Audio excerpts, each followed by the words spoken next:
ये लो।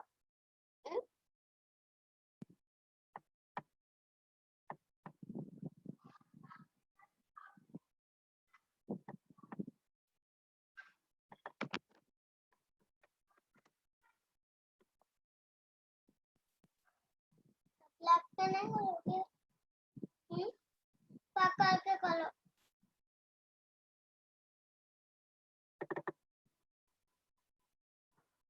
आप पीछे आगे आगे।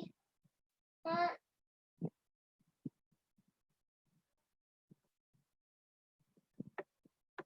आपके अभी क्लास नहीं चालू हुई है।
Good morning, everyone. We will just start in 2-3 minutes time.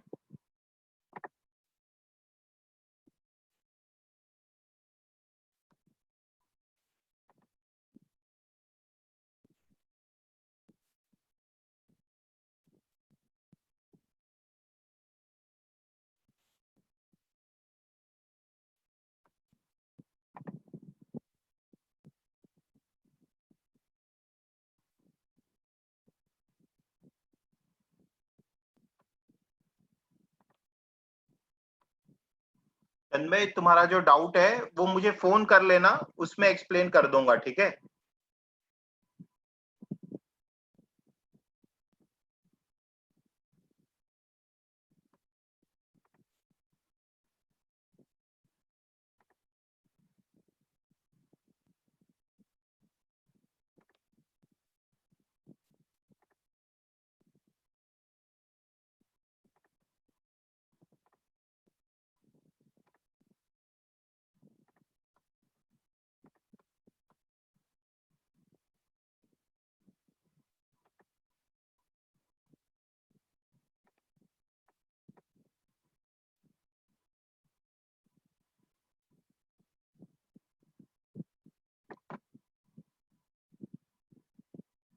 Just another minute, another 1 or 2 minute max, we will start, because I think there are many people who are about to join.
My voice is audible to all of you?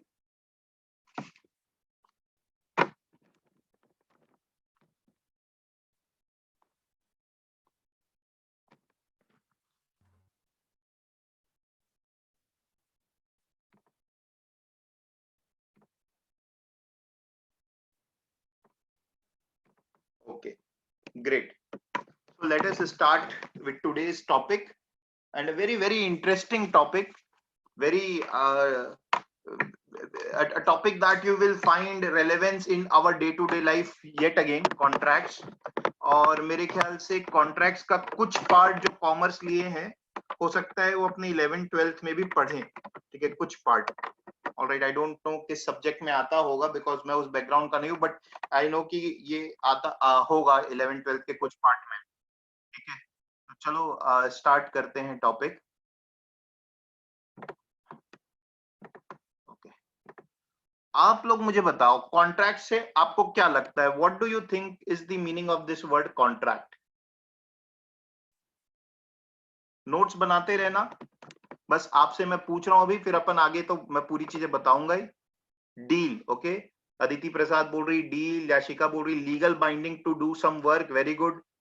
Avani is saying agreement between two parties. Gautam is saying legal agreement. All right, so I have got quite a few answer. Okay, Samadrita is saying covenant. Okay, fine. तो चलो let us start. Contracts क्या होता है? ठीक है, contract का मतलब होता है दो पार्टीज के बीच में एक ऐसा एग्रीमेंट, दो पार्टीज के बीच में एक ऐसा एग्रीमेंट जो अगर दोनों में से एक भी पार्टी ब्रेक करे तो दूसरा उसे कोर्ट ले जा सकता है, उसका कॉम्पेंसेशन मांग सकता है कि इसने कॉन्ट्रैक्ट ब्रीच किया है। Of course there are several elements into it, बहुत सारी चीजें होती है, but the simple definition is this. ठीक है, तो चलो देखते हैं, डेफिनेशन से स्टार्ट करते हैं। So what are the fundamentals of a contract. तो सबसे पहले समझे हम कि इंडिया में जो कॉन्ट्रैक्ट का लॉ गवर्न होता है वो इस एक्ट से होता है। ठीक है, there is this one act called as Indian contract act of 1872। ठीक है, ये जीके का क्वेश्चन हो सकता है कि इंडिया में जो कॉन्ट्रैक्ट गवर्न होते हैं, कॉन्ट्रैक्ट के जो लॉज गवर्न होते हैं वो किससे गवर्न होते हैं। तो 1872 में ये एक्ट बना था, इससे गवर्न होते हैं, Indian contract act. Second is a very very important point, contract may be in writing or oral, no specific mandate by law. Now we need to understand this point कि हमें ये लगता है कि कॉन्ट्रैक्ट का लिखित होना जरूरी है। नहीं, कॉन्ट्रैक्ट का लिखित होना जरूरी नहीं है। कॉन्ट्रैक्ट, ओरल कॉन्ट्रैक्ट्स भी उतने ही वैलिड है जितने रिटन कॉन्ट्रैक्ट्स हैं। Of course it is difficult to prove that something has been was said orally. तो क्योंकि वो डिफिकल्ट टू प्रूव होता है, इस वजह से बोला जाता है रिटर्न में कर लो सब चीजें, ताकि प्रूव करने में आसानी रहे। ठीक है, but that is only for the sake of evidence. Legally even orally committed things are as valid as written things. Is this point clear? Please remember, ये क्वेश्चन आ सकता है, कॉन्ट्रैक्ट का ओरल होना, रिटन होना जरूरी है क्या? नहीं, बिल्कुल जरूरी नहीं है। Oral contracts are as valid as the written contracts. ठीक है, right? Okay, next is different types of contract are express contract, implied contract, quasi contract. These all we will discuss in detail. These are mere examples of the contract. So what is an contract? Contract क्या होता है? Contract की definition के दो parts हैं. It is an agreement that is enforceable by law. So part one is it is an agreement, part two is it is enforceable by law. So contract agreement से थोड़ा ज्यादा होता है। ठीक है, देखते हैं क्या क्या होता है। फर्स्ट फैक्टर हम अपन बोल रहे हैं एग्रीमेंट है। एग्रीमेंट किसे बोलते हैं? एग्रीमेंट का डेफिनेशन ये होता है, यहाँ पर जो लिखा है, when two or more people agree on the same thing in the same sense they are said to be in agreement। है ना, सिंपल डेफिनेशन ये है एग्रीमेंट का, कि जब दो लोग या दो से ज्यादा लोग किसी एक चीज पर एक जैसे सेंस और सोच के साथ सहमत होते हैं तो हम बोलते हैं उनके बीच एग्रीमेंट हो गया है। This is agreement. ठीक, when does it become legally enforceable? Legally enforceable कब बनता है? When one person does not or refuse to do what was agreed, other person can go to court and force him to do it. जब एक इंसान अपनी बात से मुकर जाता है, doesn't keep the promise, then the other person can go to court and force him to keep with the promise. So this is called as legal enforceability. Got it? अब इसको एग्जाम्पल से समझते हैं। तो एग्रीमेंट और contract का basic difference ही ये हुआ कि जो एग्रीमेंट लीगली एनफोर्सेबल होते हैं वही होता है कॉन्ट्रैक्ट। अब आपसे मैं पूछता हूं, ठीक है, ये डे टू डे लाइफ में हमारे साथ ऐसा होता है। आपने अपने फ्रेंड को बोला था आज मूवी देखने चलेंगे, 6 बजे का शो है, आ जाना, राइट? आपका फ्रेंड बोला था ओके आई विल कम। आप वहां पर पहुंच जाते हैं, उसके लिए भी टिकट खरीद के रखते हैं, और वो नहीं आता है मूवी देखने, वो नहीं आता है, तो क्या ये कॉन्ट्रैक्ट है और क्या उसने कॉन्ट्रैक्ट ब्रीच किया है? गौतम, आपको कोई डाउट है क्या? You raised your hand. Okay, मेरा क्वेश्चन समझ में आ गया ना? अपने फ्रेंड को बुलाया था मूवी देखने आजा, टिकट खरीद के रखे, उसने हाँ बोला था आऊंगा, फिर भी वो नहीं आया। Is this a breach of contract? तो आप क्या उसको कोर्ट ले जा सकते हो?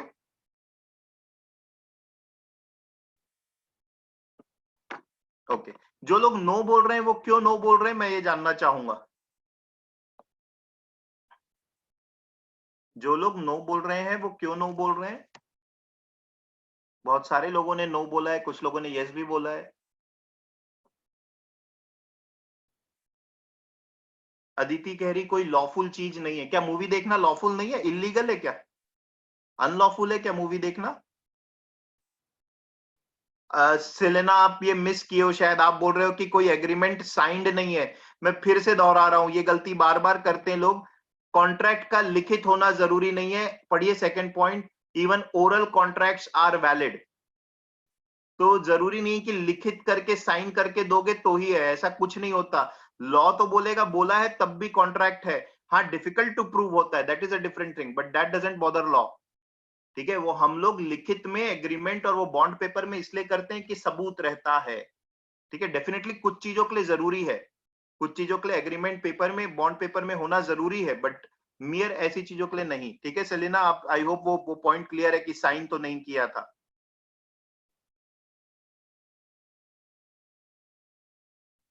ठीक, ऊर्जा कह रही may be because I have no proof emotional relation.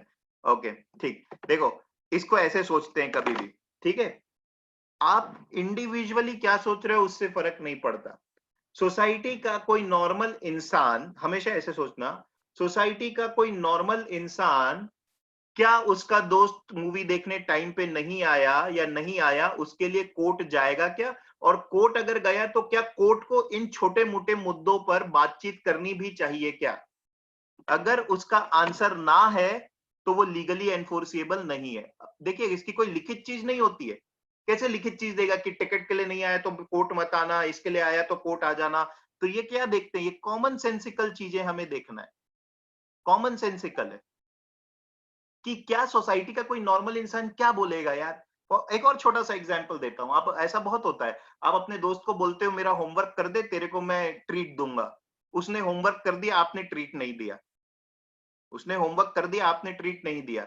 वो आपको स्यू करेगा क्या? वो करने भी जाएगा तो सोसाइटी का कोई इंसान उसे बोलेगा पागल है क्या तू, इतनी छोटी चीज के लिए कोर्ट जा रहा है? और कोर्ट तो उसे भगा ही देगा। ठीक है, so that is what we mean by legally enforceable. More will follow in the next slide. So it has nothing to do with your relation. So of course you can not go to court for such trivial things. तो answer was no. ठीक है, आप छोटे मोटे ऐसे मुद्दों के लिए नहीं जा सकते क्योंकि कॉमन सेंस ही जो सोसाइटी का है वो इसके अगेंस्ट में रहेगा कि यार ऐसी चीजों के लिए जाओगे तो कोर्ट बड़े चीजों के लिए बैठा है। रिलेशन से कोई लेना देना नहीं है। एक और एग्जांपल देता हूं, उससे प्रूव होगा कि रिलेशन से लेना देना नहीं है।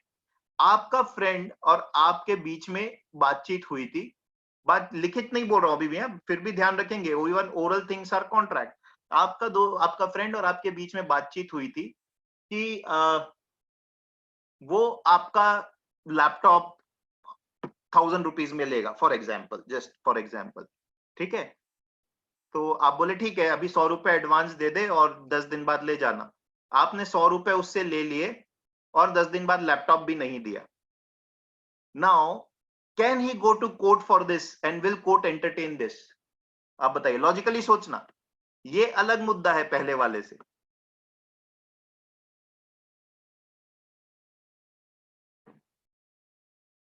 यस, तो सभी ने यस बोला है, कोर्ट इसको एंटरटेन करेगा।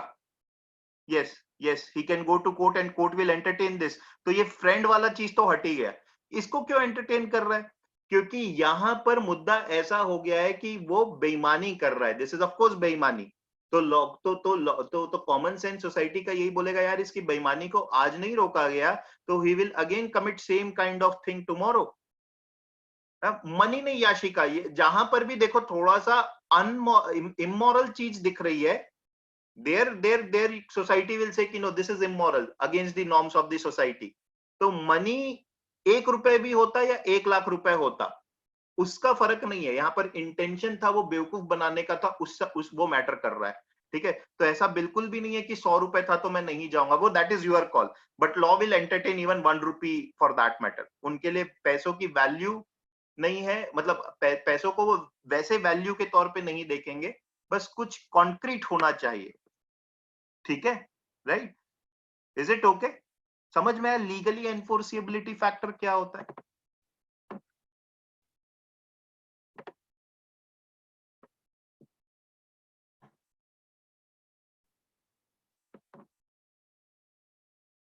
या बहुत ज्यादा अभी अपने मन में सवाल जवाब मत पैदा करो, धीरे धीरे सब क्लियर होगा।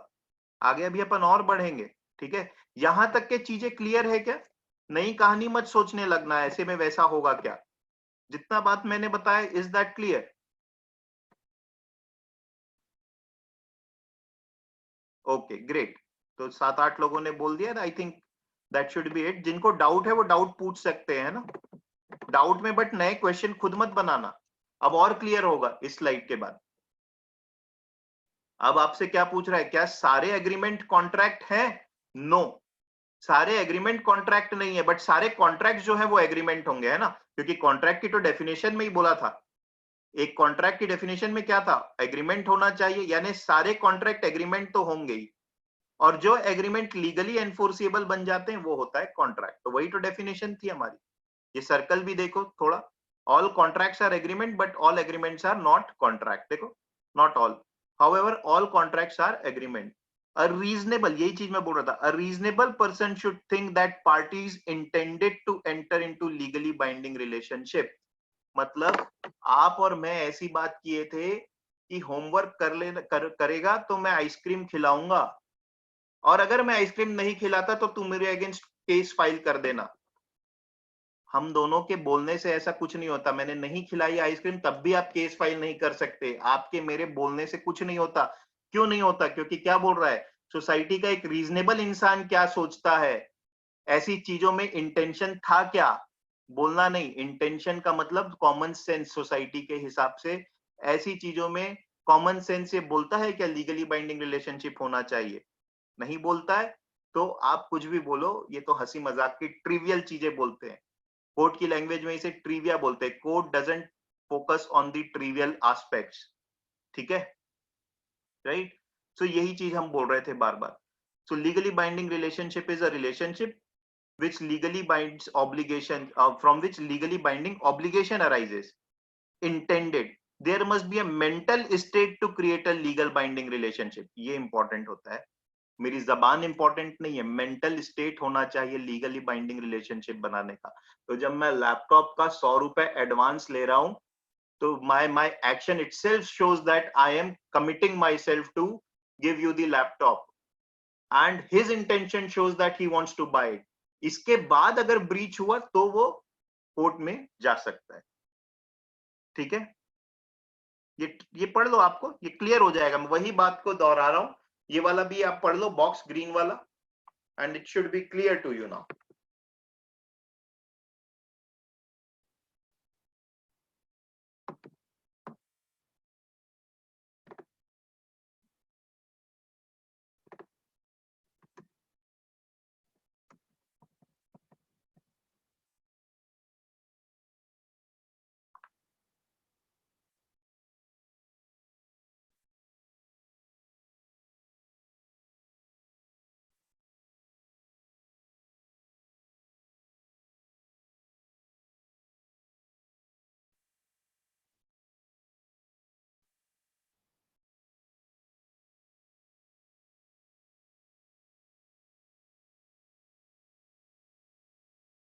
Okay, any doubt?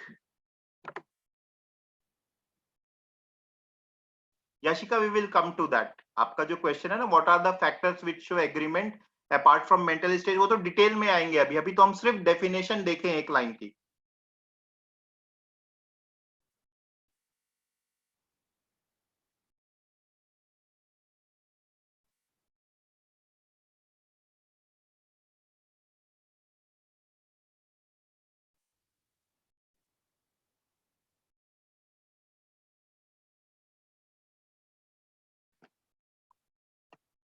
ठीक है, तो चलें आगे बढ़ते हैं फिर।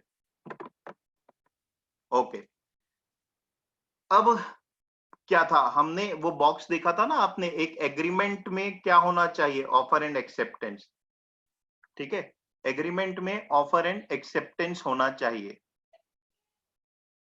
हमने अभी देखा था कॉन्ट्रैक्ट्स में दो चीज होनी चाहिए, क्या होना चाहिए, एग्रीमेंट और लीगली एनफोर्सेबल। अभी अपन अब कॉन्ट्रैक्ट की इस वाली विंग को और ब्रेक कर रहे हैं। हम ये देख रहे हैं एग्रीमेंट में क्या होना चाहिए, एग्रीमेंट में होना चाहिए ऑफर एंड एक्सेप्टेंस, ठीक है, राइट? तो ये समझते जाना, डेफिनेशन को कैसे ब्रेक करके हम पढ़ते जा रहे हैं। एक बार स्ट्रक्चर दिमाग में बैठ गया, then things will be very clear, ठीक है? तो एग्रीमेंट में ऑफर एंड एक्सेप्टेंस का होना जरूरी है।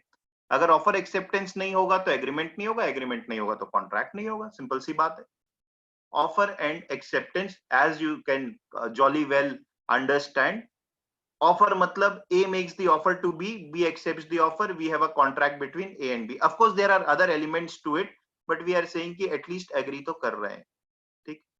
What is offer?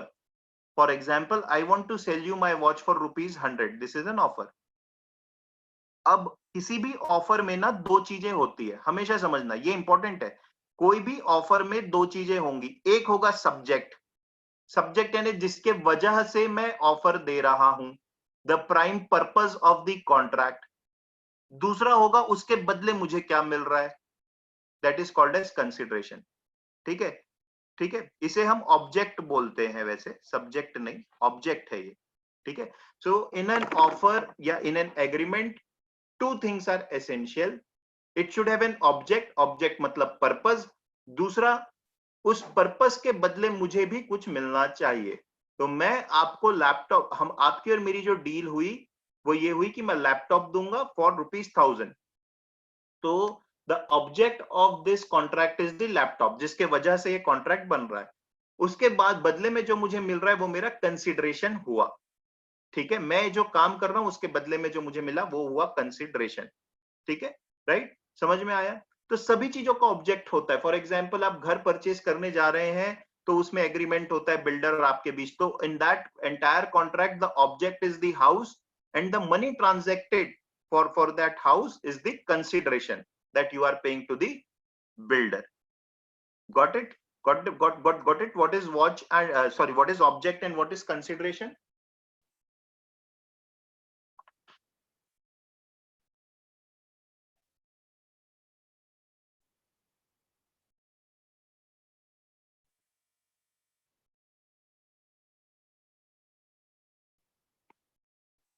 Okay, okay.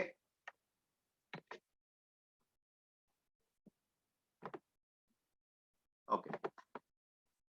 What is acceptance? Acceptance बहुत सिंपल है. आपने बोला हाँ ठीक है, I am ready to pay you ₹100. That is the acceptance. Okay. Okay. Now there are two types of offer: specific offer and general offer. एक बार पढ़ लो इसको, मैं आपको एक्सप्लेन करता हूँ.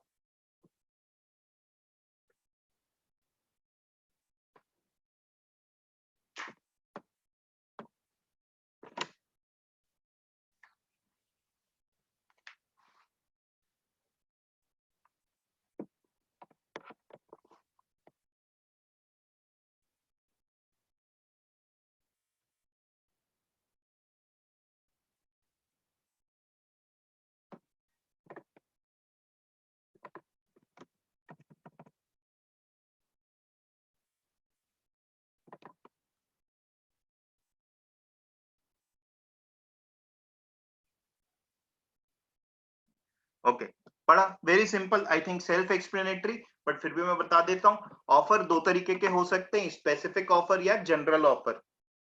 ओके, तो स्पेसिफिक ऑफर का एग्जांपल है when an offer is made to a particular person and only he can give the acceptance. That is a specific offer.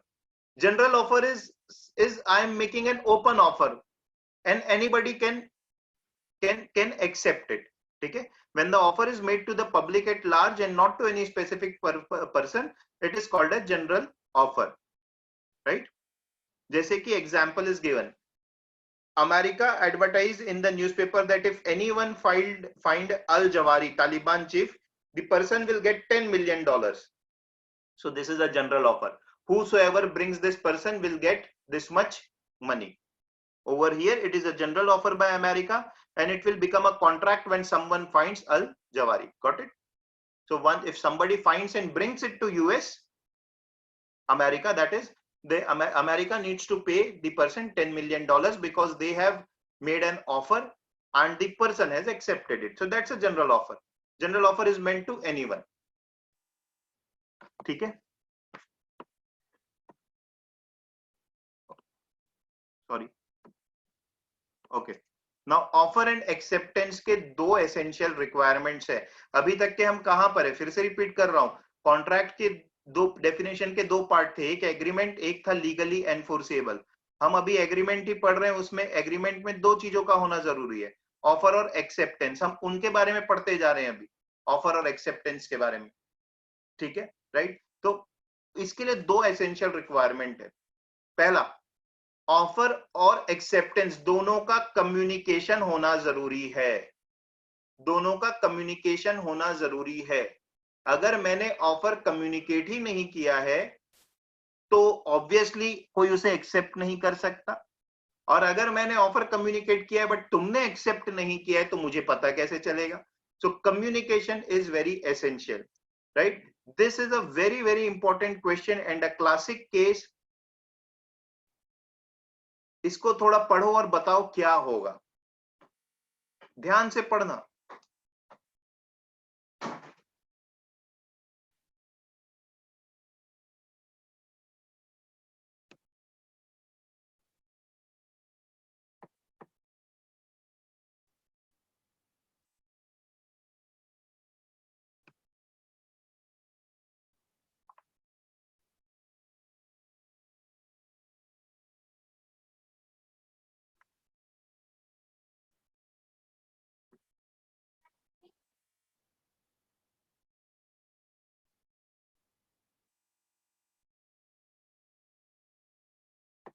Okay, I have received first answer from Gautam. Okay, few are saying no, few are saying yes. All right, beautiful. So I have a conflict in the class, and that is what I like when people are have conflict. Had it been a physical class तो मैं दोनों पक्ष को debate करने बोल देता, but यहाँ पर थोड़ा हल्ला ज्यादा हो जाएगा, ठीक है? So fine, I will explain you. एक चीज ध्यान रखना, लॉ में इमोशंस की कोई वैल्यू नहीं होती है, ठीक है? मतलब ऐसा है कि गलत हुआ है तो किसी को तो सजा मिलना चाहिए, ये नहीं बोल सकते, मतलब इमोशंस पे नहीं आना। अभी देख लो क्या हो रहा है। A had a reward out for whosoever found his son S, ठीक है, ये क्लियर है। B finds S but he had no idea about the reward. B find तो कर लेता है लेकिन उसको आइडिया ही नहीं रहता रिवॉर्ड के बारे में, और उसे बाद में पता चलता है। Can he claim the reward? आप इस प्रिंसिपल को फॉलो करो ना। क्या communication of offer and acceptance था? उसे तो ऑफर के बारे में पता ही नहीं था। अगर उसे ऑफर के बारे में पता ही नहीं था तो वो एक्सेप्ट कैसे करेगा? तो यहीं पर फेल हो गया। वो ला करके दिया और फिर बाद में आकर के बोलेगा कि मुझे पता नहीं था या जो भी, तो this things fail, right? So please remember, this is a classic case and actually this happened wherein the servant, it was a servant found out the son, but servant wasn't aware about that there exists any reward. उसे पता ही नहीं था, उसे पता ही नहीं था तो वो communicate कैसे करेगा? Communication of acceptance, because offer, he wasn't aware about the offer, so he cannot claim the reward. This was the judgment that came out, ठीक है, राइट? उसे पता होता तो, और पता होता, अगर मान लेते हैं सेकंड केस देखते हैं, उसे पता है और वो लेकर के आया तो उसे रिवॉर्ड मिल जाएगा। उसको ऐसे एक्सेप्टेंस लेटर भेजने की जरूरत नहीं कि तुम्हारा बेटा मेरे पास है, लेके आऊं क्या? ऐसा नहीं बोलने का। एक्शन लिया मतलब फिर उसको पता था और एक्शन लिया, action itself is an acceptance. But here clear cut it is said that he wasn't aware about the reward. So if he wasn't aware, there wasn't any communication. Yeah, you can pity with the person but nothing else can be done about it, ठीक है? तो please remember this case. Second one is I think self explanatory. Jack wanted to marry Jane and accordingly proposed. In her heart she accepted Jack as her husband but was too shy to accept. Jack married Anna. Jane sues Jack for the breach of contract. Was there ever a contract? There was a communication of offer but no proposal was there, ठीक है? तो that I think is very simple and direct, ठीक? तो ये clear हुआ। Second part offer और acceptance का ये कि क्लियर टर्म्स में बात होनी चाहिए, घुमा फिरा के बात नहीं करना। जैसे कि बहुत बार होता है, आपको कोई फोन करता है, यार तेरा घर खरीदना है, बेचेगा क्या? आपको बेचना नहीं बट डायरेक्ट बात नहीं करते तो आप घुमा फिरा के बोलते हैं यार एक काम कर, मिलते हैं। अरे मिलते हैं बोला है, खरीद बेचूंगा नहीं बोला है। Communication should be very clear. Look at the examples. It is these two examples are self-explanatory. So in this case, this is not a clear offer. First वाले में ऑफर ही क्लियर नहीं था, फ्लैट खरीदना है कौन सा वो नहीं बताया, ठीक है? सेकंड वाला जो मैं एग्जांपल दे रहा था वो, B calls A, says he is willing to pay ₹1 crore for his flat X. A says, well, let's meet up and let's talk about the details. Is this an acceptance? No, this is not an acceptance. The statement is vague. So these kind of things cannot be, this kind of things does not clearly communicate the offer and acceptance. तो terms clear होने चाहिए, ये बोल रहे हैं. ठीक है?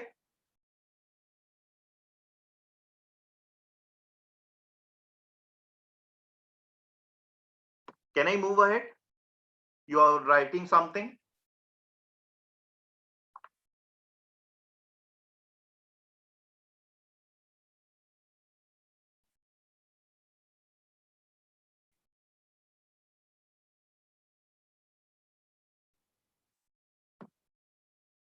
Gautam, which part you want me to explain? You want the you were not here क्या? बीच में छोड़ के तो नहीं गए थे ना इधर? ऐसे पूरा रिवीजन तो मैं करा देता हूँ. डाउट क्या है इसमें? आप थे कि नहीं थे? Okay, you are there. Doubt है, ठीक है, मैं बता देता हूँ फिर. देखो क्या बोल रहा है, जो ऑफर एंड एक्सेप्टेंस के टर्म्स है ना, वो क्लियर होने चाहिए. घुमा फिरा के बात नहीं करना है, ठीक है? जैसे कि फर्स्ट वाला देखो क्या बोल रहा है. ए के पास 3 फ्लैट्स थे XYZ. बी उसको कॉल किया और बोला मुझे तुम्हारा फ्लैट खरीदना है 1 करोड़ में.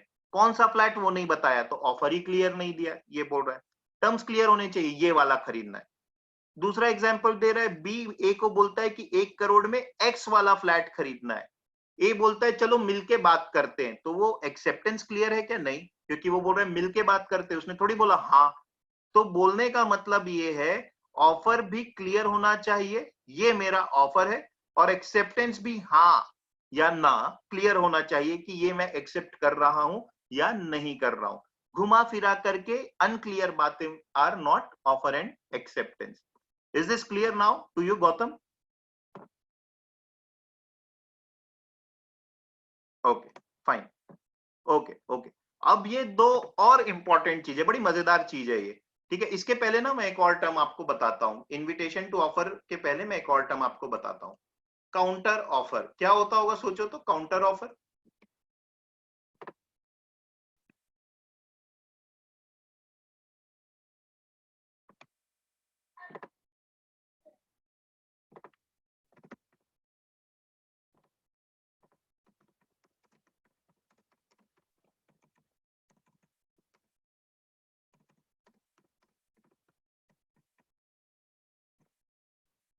Offer proposed by person to whom offer was proposed. Very good Avani, very good. Alright. Okay Rudransh, तुम 15 मिनट नहीं थे, कोई टेंशन मत लो, रिकॉर्डिंग है, मैं आपको ये बिल्कुल भेज दूंगा. आप सुन लेना, एकदम से समझ में आ जाएगा. नहीं आएगा तो आप मुझे कॉल कर लेना, आई will explain you, don't worry. I will send you the recordings. Okay okay. देखो काउंटर ऑफर क्या होता है, ये हमारी डे टू डे लाइफ में होता है, ठीक है? काउंटर ऑफर, मैंने आपको ऑफर दिया कि तुम मेरी कार खरीद लो 2 लाख रुपए में, फॉर एग्जाम्पल. तुम मुझे बोले हाँ खरीद लूंगा, लेकिन मुझे सफेद रंग पसंद नहीं है, काला रंग पसंद है, काला करवा के दो. So now what you have done is you have given me a counter offer. इसे बोलते हैं काउंटर ऑफर. मतलब ऑफर के टर्म्स को मैंने ऑफर दिया, तुमने उसको मॉडिफाई कर दिया, तो तुम मुझे अब काउंटर ऑफर दे रहे हो. नहीं ऐसा नहीं, ऐसा होगा. So now you are giving me an offer, that is counter offer, and now I will give my acceptance to it. ठीक है, राइट? अभी ये कॉन्सेप्ट है इनविटेशन टू ऑफर. ये क्या होता है, देखो जनरल रूल ऐसा होता है, ऑफर है, किसी ने एक्सेप्ट किया, कॉन्ट्रैक्ट बन जाता है अगर लीगली बाइंडिंग रिलेशनशिप भी एग्जिस्ट कर रही है तो. ठीक है, इसका एक एक्सेप्शन है इनविटेशन टू ऑफर, जिसका एग्जांपल है टेंडर. क्या होता है इसमें, ये क्लासिक केस है, क्लासिक केस है. ठीक है, आपको मैं पहले ये पढ़ लो, फिर मैं और एक्सप्लेन करता हूं. So this question might have come in CLAT exam at least 7 or 8 times. ये बुक शॉप वाला.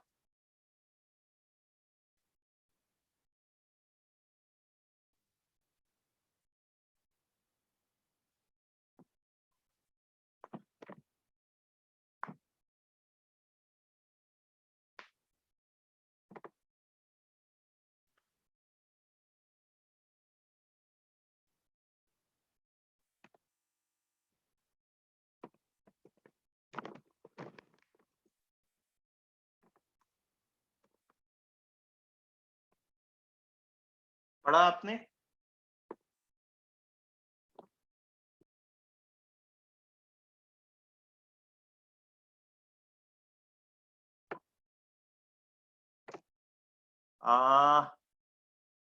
क्या आंसर आ रहा है? वॉज, पहले तो हम ये देखें, A refuse to sell, B said that CNC accepted the offer, there is a contract and A must hand over the book to him. Should A give the book? क्या contract था? सबसे पहले तो ये समझे क्या कॉन्ट्रैक्ट था दोनों के बीच, और अगर था तो फिर उसको बुक देनी पड़ेगी, नहीं था तो नहीं देनी पड़ेगी। ठीक, अभी क्या होता है देखो ध्यान से सुनो यार, आप खुद सोचो, है ना। अभी अभी मैं दूसरा केस बताता हूं, उससे आपको समझ में आएगा। आपने पेपर में एक एडवर्टीजमेंट निकाला, देखिए सारे advertisements are not general offer. अपन ने स्पेसिफिक ऑफर और जनरल ऑफर पढ़ा था, तो मिक्स मत करिएगा। सारे advertisement are not general offer. General offer किस तरीके की चीज है, कोई भी ये करेगा तो मैं उसको ये दे दूंगा, वो जनरल ऑफर है। ये कैसा है, इनविटेशन टू ऑफर क्या होता है? आपने पेपर में एड निकाला, मेरा एक घर है 3 बेडरूम हॉल किचन का, रेंट है 10,000, looking for a tenant suppose, ठीक है। तो 3 BHK house available for 10,000, looking for a tenant, please contact. अब आपके पास आपका घर देखने के लिए कोई आया, उसने बोला कि मैं लेने के लिए तैयार हूं, तो क्या आप बाउंडेड है क्या उसे घर देने के लिए? if a tenant comes and says that I agree to pay you 10,000 rupees, are you bounded to pay him, give him your house? Gautam yes बोल रहे हो? आंसर यस बोल रहे हो? कैसे भैया? दाऊद इब्राहिम आ गया था, दाऊद इब्राहिम आ गया था, गुंडा लग रहा था, क्या करूंगा मैं? दूंगा कि बोलूं कि कॉन्ट्रैक्ट हो गया क्या हम दोनों के बीच? कॉन्ट्रैक्ट ही नहीं हुआ है, क्योंकि मैंने यहां पर उसको मैंने यहां सामने वाले को इनवाइट किया है कि सामने वाला इंसान टेनेंट जो चाह रहा है वो आए और वो ऑफर दे कि okay I will take the house in rent for 10,000 rupees and then I will give my acceptance. Okay, I am ready to give you my house for 10,000 rupees. ये इनविटेशन टू ऑफर होता है। दाऊद इब्राहिम आ गया तो थोड़ी ना घर दोगे उसको अपना, कभी पैसा नहीं निकल पाएगा, गुंडागर्दी होगी जो अलग, ठीक है ना। तो ऐसा बिल्कुल मत समझना पेपर में ऐड दिया और जो आया उसको देना ही पड़ेगा, ऐसा कुछ नहीं है। ये सारे इनविटेशन टू ऑफर है। और एग्जांपल देता हूं, आपका घर में काम चल रहा है, ठीक है, आप क्या करेंगे? घर में काम चलता है, इंटीरियर डिजाइनर की जरूरत है, आप 5 इंटीरियर डिजाइनर्स के पास जाएंगे और बोलेंगे कि ये काम है, कोटेशन दो। उसने कोटेशन दिया तो क्या are you bounded to accept it? No you are not, because here you are again inviting the person to make the offer कि कितने में ये काम करेगा। समझ में आया? ये होता है टेंडर का। पहला वाला एडवर्टीजमेंट का एग्जांपल दिया। इसी वजह से जब आप सेल के समय जाते हैं और शॉप्स में जाएंगे, फॉर एग्जांपल लेवाई जाएंगे, पेपे जाएंगे, बाहर बड़ा बड़ा बोर्ड लगा रहता है डिस्काउंट अप टू 80%। अंदर गए तो 80% का कुछ है ही नहीं, वो बोला वो तो लिखा अप टू है, 10% वाला है। आप कुछ नहीं कर सकते, because here he was inviting you to make an offer कि ये वाला जीन्स है, this I want to purchase and it is entirely up to shopkeeper to sell you और नॉट टू सेल। आपकी शक्ल पसंद नहीं आई तो बोल देगा नहीं बेचूंगा आपको मैं, ऑल्दो बिजनेस सेंस नहीं बनता इस चीज का, but is not bounded to sell you anything, is just opened up the shop, you go and you make an offer that you want to buy, it's entirely up to him to buy or not to buy, to sell or not to sell. समझ में आया? समझ में आया ये logic? इसी वजह से ये सेल वाली चीजों में आप कुछ कर नहीं सकते। गौतम तुम बार बार हैंड क्यों रेस कर रहे हो, आपको कोई प्रॉब्लम है?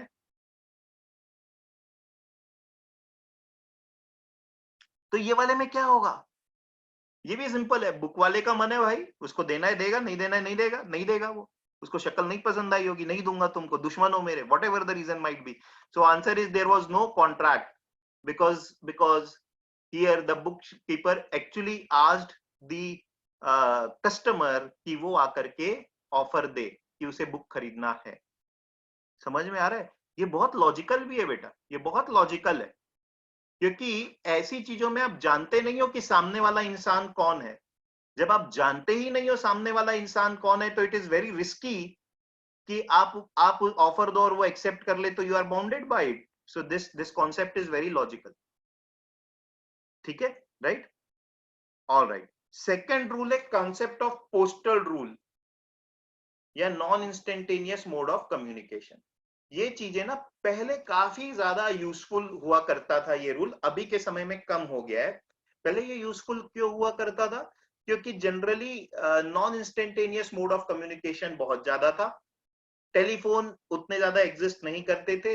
मतलब आप लोग तो शायद मोबाइल देखे ही होंगे जब से पैदा हुए होंगे आप लोग, but for example in 80s 1980s बहुत कम घरों में फोन होता था। 1990s के बाद लोगों के घर में टेलीफोन आना चालू हुआ। उसके पहले भी तो एग्रीमेंट्स होते ही थे, ऐसा नहीं है, कॉन्ट्रैक्ट्स होते ही थे। और कॉन्ट्रैक्ट्स एक रायपुर की पार्टी है और एक बॉम्बे की पार्टी है, इनके बीच भी हुआ करता था। तो कैसे होता था? बाय पोस्ट होता था। ईमेल्स तो बहुत बाद में आए, फोन के बाद ईमेल्स आए, तो बाय पोस्ट होता था। तो उसके लिए गवर्निंग रूल्स है, concept of postal rule, non instantaneous mode of communication. ठीक है, आप इसको पढ़ो तो एग्जाम्पल को, फिर मैं एक्सप्लेन करता हूं।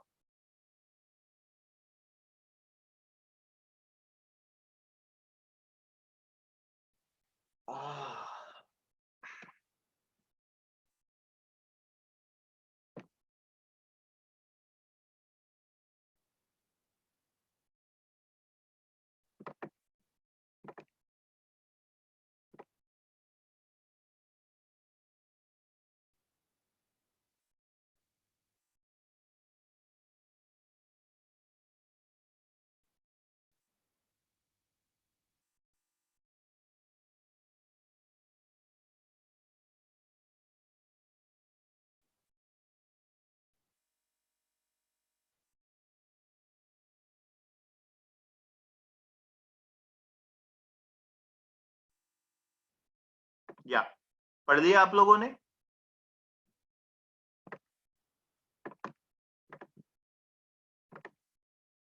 ओके, कोई चाहेगा क्या एक्सप्लेन करना? अगर कोई चाहता है तो बताओ, मैं उसे म्यूट अनम्यूट करता हूं। If anyone will like to explain this, क्या समझ में आया है?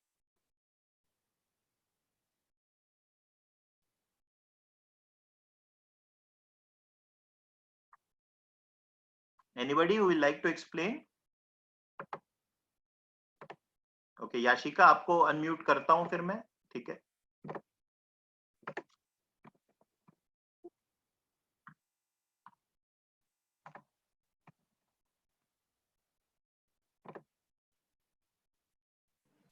Okay, please speak. Good morning, sir. Good morning. So, in this, जब A ने लेटर लिखा तो उसने इनविटेशन टू ऑफर किया था, एंड B जब लेटर डाला, B ने एग्री किया, and when he put the letter, तो जब से वो मोड ऑफ कम्युनिकेशन में गया, जब से वो पोस्ट हुआ, तब से B के लिए कॉन्ट्रैक्ट बन गया था ये। ओके, बट A के लिए तब कॉन्ट्रैक्ट बनेगा जब A के पास लेटर पहुंचेगा।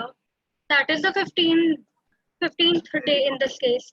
Very good. बस एक ही गलत चीज तुमने बोली कि ए ने इनविटेशन टू ऑफर दिया था। ए ने ऑफर दे दिया था क्योंकि वो शायद पहले से एक दूसरे को जानते हैं, ठीक है, क्योंकि क्लियर कट है ना।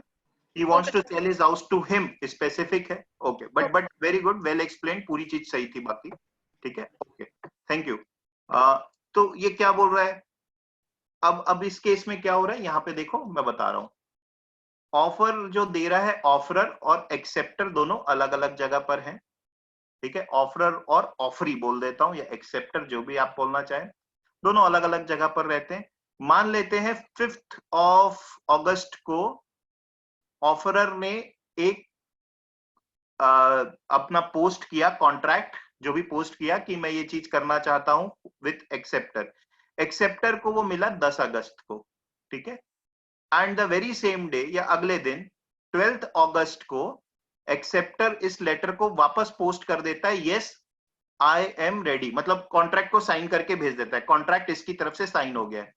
तो 12 तारीख को जब वो लेटर भेज रहा है या कॉन्ट्रैक्ट भेज रहा है, तो एक्सेप्टर अब कॉन्ट्रैक्ट से बाइंडेड हो जाएगा, यानी अब ये ब्रीच नहीं कर सकता क्योंकि इसने साइन करके भेज दिया, इसे पता है कि लेटर चला गया है, ठीक है। समझे आप? यहाँ पर फोन वोन कुछ मौजूद नहीं था। ऑफरर को ये पता भी नहीं है कि एक्सेप्टर ने लेटर भेजा है या नहीं भेजा है। ऑफरर को मिलता है वो 17th of August को, तो इस दिन ऑफरर कॉन्ट्रैक्ट में एंटर होगा। बोलने की मतलब ये है कि 13 अगस्त को ऑफरर किसी और को अपना फ्लैट बेच दिया तो एक्सेप्टर कुछ नहीं कर सकता। फ्लैट या घर जो भी चीज थी, ऑफरर ने 13 अगस्त को बेच दिया तो acceptor can not do anything because he was not bounded bye the contract. Offeror कब बाउंडेड हुआ? 17 अगस्त को। 17 अगस्त के बाद he can not do anything, he is bounded by the offer. Acceptor जो है वो 12 अगस्त से ही बाउंड हो गया, the day he puts the letter in post, out of his control. बेटा इसमें तो स्यू वाली बात ही नहीं है ना Yashika. So in this case B can not sue, ऐसा कुछ पूछा है क्या? बी, अच्छा पूछा है, मैं वो पढ़ा नहीं। B writes a letter back accept B after 15 days, meanwhile A sells the house off to C, B sues A for, हाँ तो ये दिया हुआ है।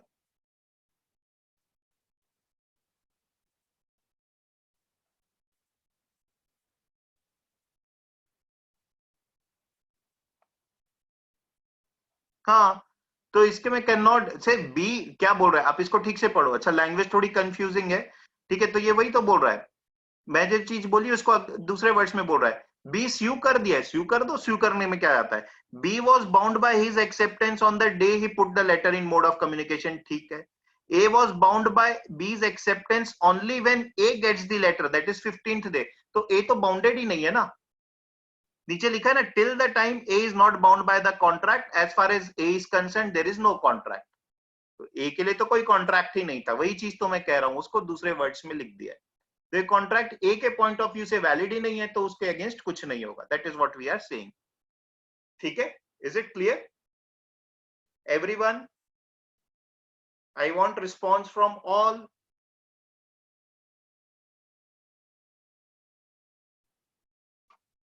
अभिज्ञान, you have raised your hand, is there any doubt? आप टाइप तो कर पा रहे हो ना? कभी कभी ऐसा होता है कि कुछ लोग टाइप नहीं कर पाते हैं, ये बोलते हैं उनका मैसेज नहीं आ पाता है। अभिज्ञान, ओके ओके ठीक है, ऑल राइट, नो डाउट है कि कोई प्रॉब्लम तो नहीं है। अवनी क्या एक्सप्लेन करना है इसमें, फिर से आप बताइए, मैं एक्सप्लेन कर दूंगा। प्लीज बी स्पेसिफिक, क्या चीज एक्सप्लेन करूं तो वो टाइम सेव होगा सबका।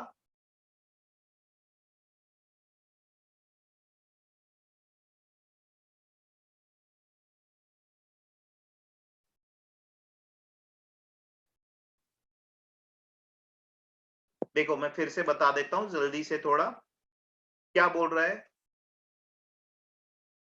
नहीं समाद्रिता, ऐसा बिल्कुल जरूरी नहीं कि ए को वेट करना चाहिए। अरे मेरे को क्या पता तुम लेटर भेजोगे कि भी नहीं भेजोगे, इसकी कोई टाइम वो थोड़ी कि मैं तुम्हारा 6 महीने वेट करूंगा। फोन नहीं है, फोन नहीं है, मेल नहीं है, तो मुझे क्या पता तुम एक्सेप्ट भी करोगे कि नहीं करोगे। तो I can sell it to anyone. So there is no prescribed limit कि इतने दिन तो वेट करना चाहिए लेटर का। नहीं आया नहीं आया, ठीक है। अच्छा अब अभी एक किसी कोई जो डाउट पूछ रहा था, एक बार और मैं बता देता हूं बेटा, बड़ा सिंपल है। इसको लैंग्वेज, इसकी लैंग्वेज पे आज मत जाओ, मैंने जो चीज बोली वो सुनो, वही लैंग्वेज है, वही लैंग्वेज थोड़ी सी डिफिकल्ट कर दिया है इसने, ठीक है। इसमें जो लिखा है केस के फैक्ट्स है ये, ठीक है।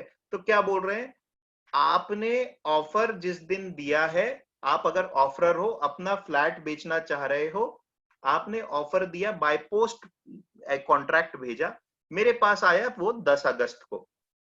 12 अगस्त को मैंने उसको साइन करके भेजा, तो 12 अगस्त को मैं कॉन्ट्रैक्ट में एंटर किया, मतलब अब मैं अपनी तरफ से प्रॉमिस नहीं तोड़ सकता। आपके पास वो लेटर पहुंचा 17 अगस्त को, आपके लिए कॉन्ट्रैक्ट 17 अगस्त को बना, मतलब 12 अगस्त से 17 अगस्त के बीच आप जो चाहो वो कर सकते हैं। मतलब 17 अगस्त के पहले आप अपना फ्लैट किसी और को भी बेच दोगे तो आपको कुछ नहीं होगा। आप कॉन्ट्रैक्ट में एंटर किए हो 17 अगस्त को, मैं कॉन्ट्रैक्ट में एंटर किया हूं 12 अगस्त को। समझ में आया? अब आई थिंक किसने पूछा था ये, Avni. Avni, is this clear?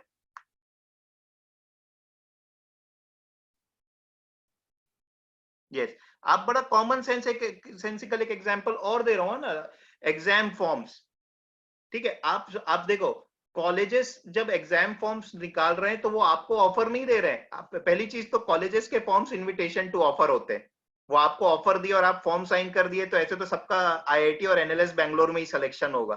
So when a CLAT exam comes, they are asking you to make an offer. They are inviting students to make an offer. Student ने अपना बना करके जो भेजना था भेज दिया, बट फॉर्म अगर उनके पास टाइम पे पहुंचा ही नहीं, तो they are not bounded by anything. You can not make them bound. जब फॉर्म उनके पास पहुंच गया और फॉर्म में सब चीजें सही है, तो नेक्स्ट स्टेप वुड बी वो एडमिट कार्ड रिलीज करे. अगर नहीं करते हैं तो प्रॉब्लम होगी, बिकॉज फॉर्म पहुंच गया. जब तक फॉर्म पहुंचा ही नहीं, उन्हें क्या पता आप फॉर्म फिल कर रहे हो या नहीं कर रहे हो. This used to happen in non instantaneous mode. Instantaneous mode में अब मेल वगैरह आ गए हैं, तो it's very quick and generally अब इस तरीके के केस अराइज नहीं होते हैं. समझ में आया? आई थिंक हो गया होगा.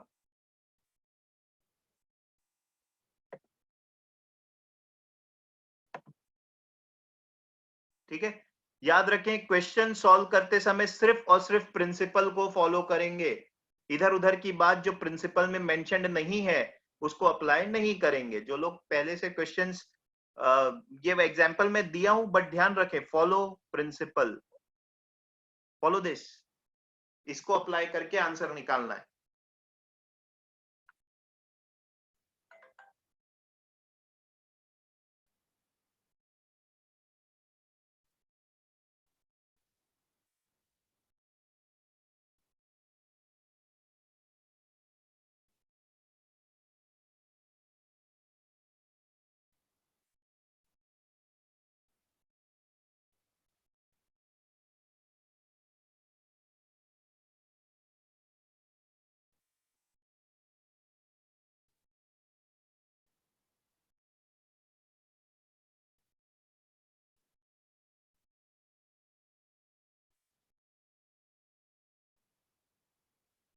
जी, आंसर्स.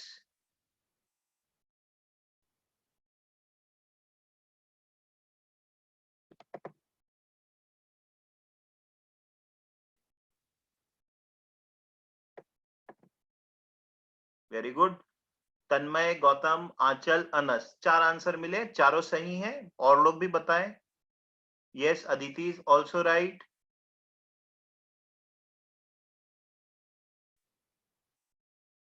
याशिका, हम प्रिंसिपल से ज्यादा सोच रहे हैं. सेलेना, प्रिंसिपल से ज्यादा सोच रहे हैं. अभिज्ञान सही है. तनिष्का, ज्यादा सोच रहे हैं. Okay, correct answer is option number B. Prabodh is not liable because the contract was not accepted. बेटा ज्यादा ज्ञान नहीं लगाना. प्रिंसिपल में जो बात दी है उसको फॉलो करना. प्रिंसिपल मतलब क्या होता है? रूल. बोल रहा है ये नियम है. क्या नियम है? कि person, if a person accepts an offer made by a person, then contract is formed. अगर कोई इंसान दूसरे इंसान का ऑफर एक्सेप्ट करता है तो कॉन्ट्रैक्ट बनता है. आपको बस ये देखना है क्या उसने कॉन्ट्रैक्ट एक्सेप्ट किया या नहीं किया. प्रिंसिपल वही करने बोल रहा है, आप सिर्फ उतना ही देखो ना, नहीं किया. ठीक. अब ये चीज बताओ, ये ए क्यों मार्क कर रहे हो? Prabodh is liable for breach of contract because the contract was accepted in material particulars. कहां मटेरियल पर्टिकुलर्स में एक्सेप्ट किया? उसने तो किया ही नहीं. क्या बोला था? क्या बोला था? Ritikesh tells him that he will certainly buy the car for the said amount, but request Prabodh to paint the car white. उसने बोला था मैं खरीद लूंगा लेकिन कार को व्हाइट पेंट कर. उसके बाद कुछ एक्सेप्टेंस वगैरह था क्या प्रबोध की तरफ से? प्रबोध की तरफ से एक्सेप्टेंस था क्या कि हाँ मैं पेंट कर दूंगा? वो सुना, चला गया, बोला ठीक है खरीद लूंगा लेकिन तू ऐसा करेगा तो ऋतिकेश ने उसको काउंटर ऑफर दिया, बट प्रबोध ने उसको एक्सेप्ट ही नहीं किया कि मैं पेंट करूंगा या नहीं करूंगा. वो किसी और को सेल कर दिया. तो is not liable. And another thing to understand, जिन लोगों ने ए बोला था, क्या मेरा प्रिंसिपल कहीं भी ये बात किया है क्या मटेरियल पर्टिकुलर्स में अगर एक्सेप्ट कर रहे हो या नहीं कर रहे हो तो क्या होगा? मटेरियल पर्टिकुलर्स आखिर होते क्या है, यही मुझे नहीं पता. तो प्रिंसिपल से बाहर की बात. उसी वजह से ये Prabodh is not liable because he was entitled to revoke his offer. Principle में ये दिया है क्या ऑफर रिवोक कर सकता है या नहीं कर सकता है? नहीं पता. I don't know. नहीं दिया है तो नहीं करूंगा. Got it? So what we follow is whatever rule is mentioned, we should follow that and we should not think beyond it. Okay okay, ये वाला एग्जांपल देखो.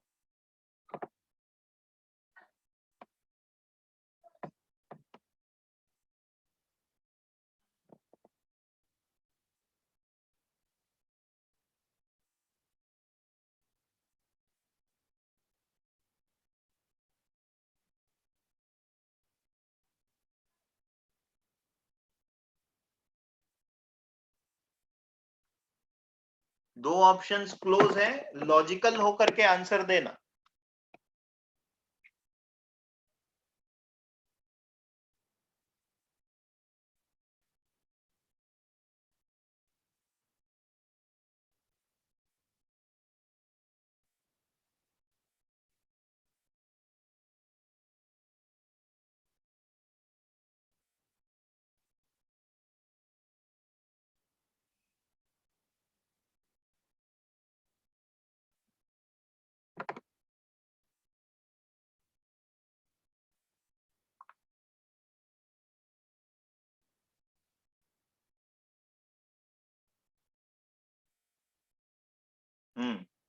तो बड़ा मिक्स है। ओके, बी और सी के बीच में ही आ रहा है आंसर। एक चीज बताओ, बी और सी को जरा बारीकी से पढ़ो, आपका सही आंसर आ जाएगा। जो बी और सी कर रहे हैं, एक आंसर, दोनों में से एक आंसर सही है, बट बारीकी से पढ़ो और फैक्ट्स को ठीक से पढ़ना। क्या फैक्ट्स में कहीं ये क्लियर हो रहा है क्या कि रेखा ने यस बोला था या नहीं बोला था? तो आप बी कैसे मार्क कर सकते हो? बी बोल रहा है रेखा ने यस नहीं बोला था, बट फैक्ट्स में तो ये बोल रहा है कि जैसे ही रेखा का रिस्पॉन्स दिया, रेखा ने देने की कोशिश की, वो ड्राउन आउट हो गया क्योंकि ऊपर से एक प्लेन जा रही थी, यानी सुनाई नहीं दिया। अब उसने हाँ बोला या ना बोला वो तो मुझे पता ही नहीं है। तो B is not the answer, answer is C. The contract is not complete क्योंकि जो ऑफरर था उसको पता ही नहीं कि क्या हुआ। ठीक है, बी मैं बोल ही नहीं सकता ना कि उसने हाँ बोला था या ना बोला था। उसमें तो बोल रहा है उसका रिस्पॉन्स जैसे ही निकला आवाज ही नहीं आई क्या हुआ। ठीक है, तो you don't know what Rekha said, so you can not say that Rekha did not say yes, मुझे नहीं पता। ठीक है, राइट, ओके, तो आंसर इज बी, सॉरी सी।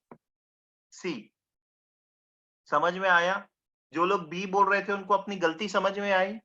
थोड़ा ना आराम से करो क्वेश्चन को, अभी कोई टाइम कंस्ट्रेंट नहीं है। हमें अपनी गलतियां जो हो रही है वो कहां पर हो रही है, हम बारीकी से नहीं पढ़ रहे। तो in our CLAT kind of exams you will always find that चार ऑप्शन में से एक तो एकदम बकवास सा ऑप्शन होगा, जैसे डी था कि अमिताभ ने प्रॉपर ऑफर नहीं दिया था। और कैसा ऑफर देगा, प्राइस बता दिया, बेचना है बोल दिया, वो बकवास था, उसको हटा दो।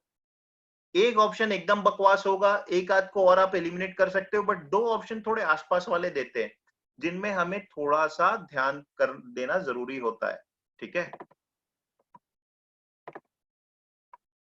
ओके, तो अब हमने अभी तक के क्या चीजें पढ़ी? हाँ, अभी हमने पढ़ा था कॉन्ट्रैक्ट, एग्रीमेंट और ऑफर एंड एक्सेप्टेंस। अभी हम ये वाला पार्ट कर चुके हैं खत्म।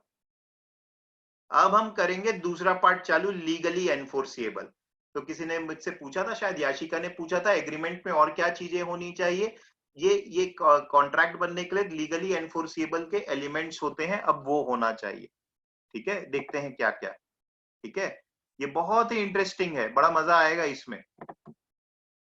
अभी तक के तो कम इंटरेस्टिंग चीजें थी, अगर वो इंटरेस्टिंग लगी तो ये और ज्यादा इंटरेस्टिंग लगेगा। ओके, तो लीगली एनफोर्सिएबल होने के लिए इन चीजों का होना जरूरी है। जिस वजह से कॉन्ट्रैक्ट बन रहा है वो लॉफुल होना चाहिए, फर्स्ट थिंग। दूसरा, जो लोग कॉन्ट्रैक्ट बना रहे हैं वो लोग कॉम्पिटेंट होना चाहिए। थर्ड, जो कंसिडरेशन हो रहा है कॉन्ट्रैक्ट में वो कंसिडरेशन लॉफुल होना चाहिए। सबसे इंटरेस्टिंग, दोनों अपनी मर्जी से फ्री कंसेंट से कॉन्ट्रैक्ट में एंटर करें। और लास्ट चीज, जो कॉन्ट्रैक्ट बन रहा है वो एक्सप्रेसली वॉइड ना डिक्लेयर हुआ हो। अब मैं एक एक एलिमेंट को हम डिटेल में देखेंगे, उसके पहले कुछ वर्ड्स समझ लेते हैं। वॉइड, वॉइडेबल, वॉइड एब इनिशियो। ठीक है, और ऑफ कोर्स एक होगा कि वैलिड कॉन्ट्रैक्ट। वैलिड कॉन्ट्रैक्ट का मतलब तो आप जानते ही हैं, वैलिड कॉन्ट्रैक्ट यानी जिस कॉन्ट्रैक्ट के सारी चीजें ठीक है। ठीक, इनवैलिड कॉन्ट्रैक्ट, कोई कॉन्ट्रैक्ट इनवैलिड इन वजह से हो सकता है, या तो वो कॉन्ट्रैक्ट वॉइड है या वॉइडेबल है या वॉइड एब इनिशियो है या फिर इलीगल है। अगर इन चारों में से कोई चीज है तो कॉन्ट्रैक्ट इनवैलिड होता है। अब वो ये होते क्या है, इनको समझना जरूरी है। वॉइड का मतलब क्या होता है? वॉइड मतलब जीरो, खाली, there is nothing in it. Void contract कौन से कॉन्ट्रैक्ट होते हैं?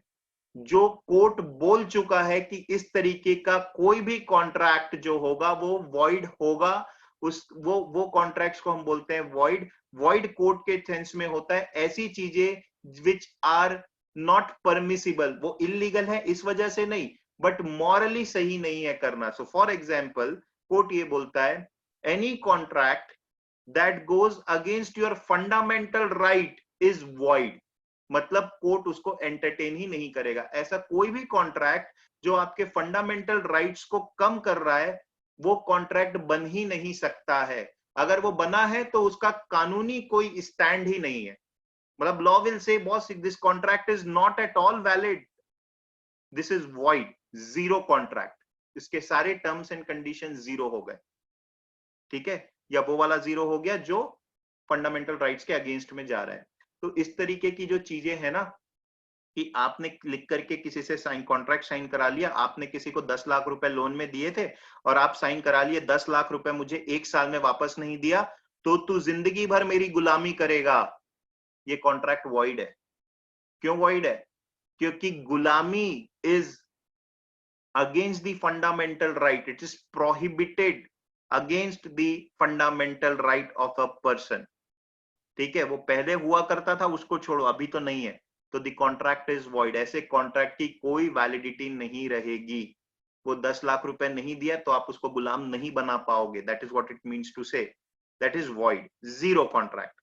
वॉइडेबल कॉन्ट्रैक्ट कौन से होते हैं? कई बार आप गलती से किसी और के साथ कॉन्ट्रैक्ट में एंटर कर जाते हो, कई बार कोई डरा धमका के आपको कॉन्ट्रैक्ट में एंटर करवा सकता है।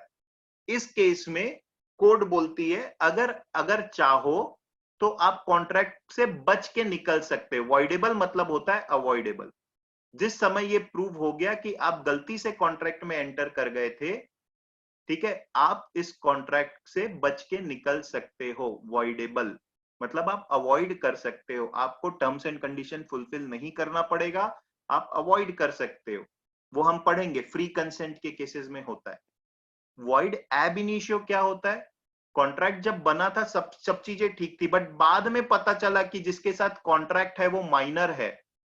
माइनर है तो कोर्ट बोलेगा भैया शुरू से जो चीजें की थी तूने उसमें से कोई सी भी चीज एप्लीकेबल नहीं होगी। इनिशियो मतलब इनिशियल, कॉन्ट्रैक्ट शुरू से लेके अभी तक के जितनी भी चीजें हुई थी सारी की कोई जीरो है, ठीक है। तो वॉइड और वॉइड एब इनिशियो में डिफरेंस ये है कि वॉइड तो कोर्ट पहले ही बोल चुका है इस तरीके के कोई भी कॉन्ट्रैक्ट वॉइड होंगे। वॉइड एब इनिशियो आप कॉन्ट्रैक्ट में एंटर करते हो बट बाद में पता चलता है अरे गड़बड़ है, तो कोर्ट बोलेगा ठीक है शुरू से लेकर के जितने भी टर्म्स एंड कंडीशन थे उसमें से कुछ भी फुलफिल मत करो। सो वॉइडेबल मतलब ऑप्शन दिया है, if you want you can avoid, void मतलब उसकी वैलिडिटी ही नहीं है, ठीक है। ये हमें और डिटेल में समझ में आएंगे आगे जा करके। तो अभी बहुत ज्यादा आप ये मत सोचो, अभी बस ये सोचो कि डेफिनेशन वाला पार्ट क्लियर है क्या, इन 70-80% थिंग्स आर क्लियर, तो then we can move ahead, because तीनों को थोड़ा टाइम लगता है समझने में, ठीक है। इलीगल कॉन्ट्रैक्ट तो समझ में आ ही गया होगा, इलीगल काम कर रहे हो, मर्डर के लिए सुपारी दे रहे हो, वो कॉन्ट्रैक्ट ही इलीगल है भाई। पैसा लेके भाग गया डॉन, नहीं किया मर्डर, क्या करोगे? कोर्ट थोड़ी ना जाओगे, दैट कॉन्ट्रैक्ट इज इलीगल। ठीक, बढ़ूं आगे में?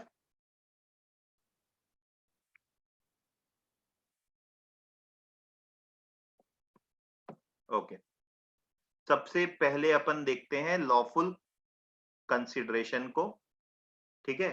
पहले देखते हैं लॉफुल ऑब्जेक्ट, ठीक है, रुको वो ज्यादा कि वहीं से चालू किए थे हम, ये लॉफुल ऑब्जेक्ट। ओके, बोल रहा है जो कॉन्ट्रैक्ट आपने साइन किया है उसका पर्पस लॉफुल होना चाहिए। लॉ वोंट सपोर्ट और बैकअप एनी अनलॉफुल ऑब्जेक्ट। ध्यान देंगे, ये देखिए, सचिन लेंड्स मनी, सचिन ने पैसे दिए प्रीति जैन को और प्रीति जैन ने पैसे दिए तरुण गंवली को कि वो मधुर बैंड मास्टर को मार दे, ठीक। यहां पर सचिन को नहीं पता था कि पैसे क्यों लिए जा रहे हैं, उसने बस पैसे प्रीति जैन को उधार में दिए। प्रीति जैन ने सुपारी दी तरुण गंवली को कि वो मधुर बैंड मास्टर को मार दे। How many contracts and agreements are present in this particular transaction and between who all? बताओ कितने कॉन्ट्रैक्ट्स बने हैं यहां पर?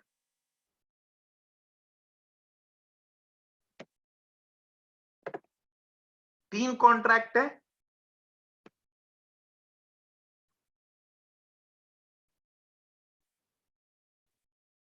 कि दो कॉन्ट्रैक्ट है? तीन कैसे हुए? तीन एरो देख के बोल रहे हो आप लोग? हाँ, दो हुए, दो है ना। एक हुआ सचिन और प्रीति जैन के बीच, क्योंकि सचिन ने उसको पैसे लैंड किए, ठीक। प्रीति जैन और तरुण गवली के बीच फिर दूसरा कॉन्ट्रैक्ट हुआ कि मधुर को मार देना। तो दो कॉन्ट्रैक्ट हुए, बट इन दोनों में से कौन सा कॉन्ट्रैक्ट वैलिड है और कौन सा इनवैलिड है? कि या दोनों वैलिड है या दोनों इनवैलिड है? First is valid and second is invalid. Obviously second invalid है। क्यों? क्योंकि ऑब्जेक्ट ही अनलॉफुल है। जिस पर्पस से कॉन्ट्रैक्ट बना है वो ही अनलॉफुल है। किल किसी को मारना, to kill someone, obviously we all know that it is unlawful. ठीक है, सो यहां पर तो ऑब्जेक्ट ही अनलॉफुल है, तो इन दोनों के बीच जो है वो कॉन्ट्रैक्ट बना ही नहीं। किसके बीच? प्रीति जैन और तरुण गवली के बीच कॉन्ट्रैक्ट बना ही नहीं, ये एट मैक्स एग्रीमेंट ही है, बट लीगल एनफोर्सेबिलिटी इसकी हो ही नहीं सकती। दोनों अग्री किए थे, ठीक है। सचिन और प्रीति जैन के बीच is a contract, provided Sachin was not aware about the purpose. Sachin को अगर पर्पस पता था तो वो भी फिर उसमें साथ ही था, ठीक है। तो पर्पस नहीं पता है सचिन को, तो it is not a unlawful thing. Is this clear? तो एक कॉन्ट्रैक्ट हुआ और एक एग्रीमेंट हुआ। This is agreement, this is, ये तीसरा वाला तो कुछ है ही नहीं ना बेटा। आप लोग क्यों इसको समझ रहे हो? एरो मार्क देख के नहीं, थोड़ा पढ़ो भी तो सही। मैंने आपको पैसे दिए किसी को मारने के लिए, तो एक ही तो कॉन्ट्रैक्ट हुआ, ये वाली चीज तो है ही नहीं ना। इसको क्यों कंसिडर कर रहे हो? Now this part is clear.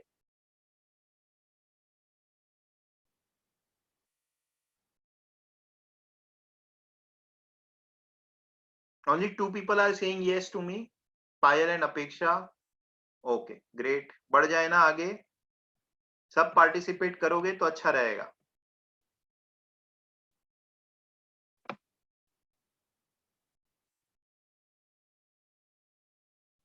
अब आते हैं लॉफुल कंसिडरेशन में।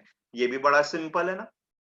ऑब्जेक्ट का लॉफुल होना जरूरी है तो कंसिडरेशन का भी लॉफुल होना जरूरी है, ठीक है, right. What is consideration? Consideration मतलब जो मुझे मिल रहा है, मेरी प्रॉमिस के बदले जो चीज मुझे मिल रही है उसे कंसिडरेशन बोलते हैं। तो कंसिडरेशन की definition is promise for a promise, promise for a promise or something in return of something, that is consideration. A sells to B 500 bags of grain for rupees 1 lakh. Consideration from A to B is 500 bags of grain. ठीक है, right. तो ये clear है, consideration दोनों के लिए change होगा, but बोलने वाली चीज ये, कंसिडरेशन का लीगल होना जरूरी है। मतलब मैं 500 बैग्स ऑफ ग्रेन दे रहा हूं और आपसे बोल रहा हूं उसके बदले मेरे को तू ड्रग्स दे दे, तो वो गड़बड़ हो गया, गड़बड़ चीज मांग ली, अनलॉफुल चीज मांग ली, तो वो नहीं होना चाहिए। लॉफुल चीज ही होनी चाहिए बदले में जो मिल रही है, ठीक है। तो और जैसे ऑब्जेक्ट का लॉफुल होना जरूरी है, वैसे कंसिडरेशन का लॉफुल होना जरूरी है। Consideration should be legal one. Very important second one, consideration should have some real value in the eyes of law. बहुत जरूरी है कि कंसिडरेशन की कोई रियल वैल्यू होनी चाहिए। इस तरीके की बातें is not consideration. B asked A to give him rupees 50. In return, B would pray to God that A gets a beautiful wife or a son or a good job. Obviously, this is not a consideration. क्योंकि consideration की कोई real value होनी चाहिए। ऐसी intangible चीजें, बद्दुआ, दुआ, या तेरे साथ वैसा हो जाएगा, तू स्वर्ग जाएगा, तू नर्क जाएगा, ये सब कोई consideration नहीं है, ठीक है। तो ये पॉइंट इंपॉर्टेंट है कंसिडरेशन के लिए समझना। अगर कंसिडरेशन की कोई रियल वैल्यू नहीं है तो वो कॉन्ट्रैक्ट ही नहीं बना, ये बोल रहे हैं हम। बिकॉज एक कॉन्ट्रैक्ट में ऑब्जेक्ट का होना जरूरी है, कंसिडरेशन का भी होना जरूरी है। कंसिडरेशन अगर रियल नहीं है, इंटेंजिबल चीजें, तो कॉन्ट्रैक्ट ही नहीं बना, ठीक है। Third thing, adequacy is immaterial. बोल रहा है कंसिडरेशन का एडिक्वेट होना जरूरी नहीं है, इनएडिक्वेट कंसिडरेशन भी चलेगा। एडिक्वेट का मतलब क्या होता है? बराबर का। पढ़ो तो example, A offers to be a plot of land worth rupees 50 lakh for a consideration of 65 lakh. बोल रहा है A के पास एक प्लॉट है जिसकी कीमत 50 लाख है, बट वो B को ऑफर करता है 65 लाख में। क्या वो ऐसा कर सकता है? हाँ बिल्कुल कर सकता है। लोग तो वही करते हैं ना, अपने 10 लाख को घर को 15 लाख में बेचने की कोशिश करते हैं। आपको भी पता है नहीं होगा, बट कोशिश तो हो रही है। तो कोर्ट इसमें कभी ऑब्जेक्शन नहीं किया, वो कर सकता है। A offers to be a plot of land worth rupees 50 lakh for 50 lakh. Court इसमें भी ऑब्जेक्शन नहीं उठाया, 50 लाख की चीज को 50 लाख में बेच, कोर्ट को कोई प्रॉब्लम नहीं है। कोर्ट इसमें भी ऑब्जेक्शन नहीं उठाएगा अगर 50 लाख की चीज को तुम 10 लाख में बेचो या 1 रुपए में बेचो, उनको उससे मतलब नहीं है। क्योंकि जब वो आपका अपसाइड रोकने नहीं आए थे तो डाउनसाइड भी रोकने नहीं आएंगे, आपका मन। इस चीज को बोल रहे हैं एडिक्वेट होना जरूरी नहीं है, कम या ज्यादा भी हो सकता है, बस कुछ रियल वैल्यू होनी चाहिए। So even 1 rupee is a real value. ठीक है, right? Is this part clear?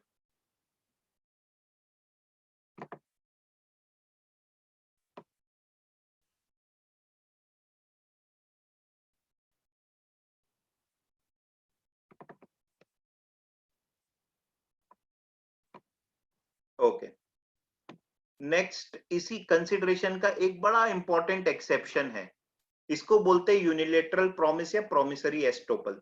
ये एक जनरल एक्सेप्शन है रूल ऑफ कंसिडरेशन का। ठीक है, क्या होता है अभी देखो, अभी तक के हमने देखा कि कंसिडरेशन में एक ऑब्जेक्ट होना चाहिए और बदले में मुझे कुछ मिलना चाहिए, कंसिडरेशन होना चाहिए, तभी एक कॉन्ट्रैक्ट बनता है। बट कई बार सिचुएशन ऐसी होती है कि मुझे बदले में कुछ नहीं मिल रहा है, तब भी मैं कॉन्ट्रैक्ट से बाउंड हो जाता हूं। क्यों होता हूं?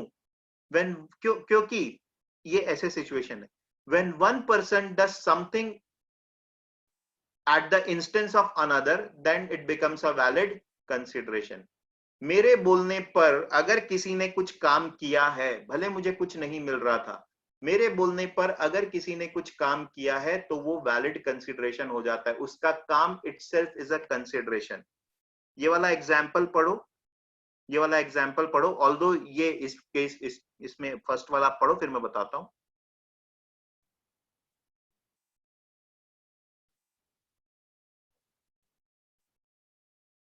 आपको लॉफुल है कि नहीं नहीं बताना है, आपसे सिर्फ ये पूछा है क्या ये वैलिड कंसिडरेशन था।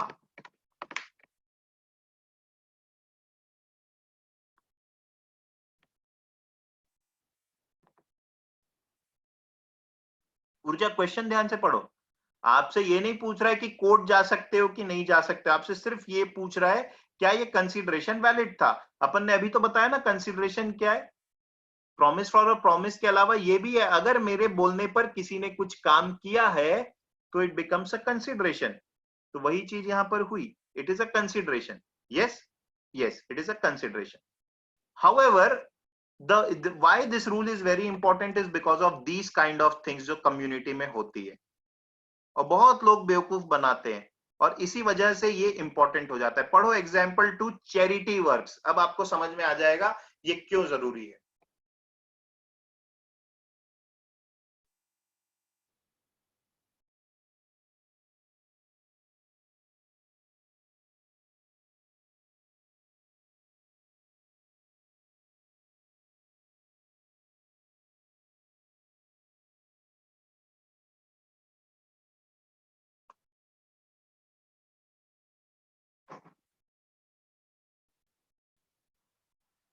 ओके, पढ़ लिया, समझ में आ गया होगा ये क्यों जरूरी है।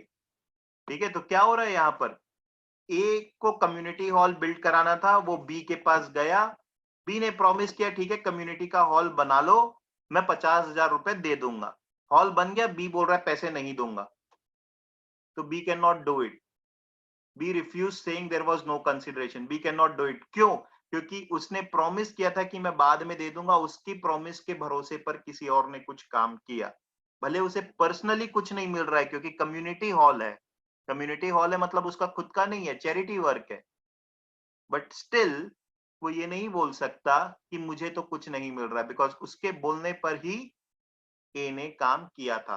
तो ध्यान रखेंगे चैरिटी केसेस का, और ये बहुत कॉमन है, पता है आपको, मंदिर में बोलियां लगाई जाती है, ये काम इतने में करूंगा, मैं इस चीज के 1 लाख रुपए दे दूंगा। सालों तक के लोग पैसे नहीं देते हैं मंदिर को। इफ मंदिर वांट्स, टेम्पल वांट्स, इनको स्यू कर सकता है। लाइब्रेरी बनाने के लिए लोग चैरिटी की प्रॉमिस किए थे कि विल कंट्रीब्यूट दिस मच, वो बैकआउट करे अगर, they can not back out, they can be sued. Generally society में ये स्यू नहीं होता है, but it is a valid contract. If somebody breaches it, the person can be sued. That is what we are trying to say. This is a very common question that comes in exam, so please remember this concept. ठीक है?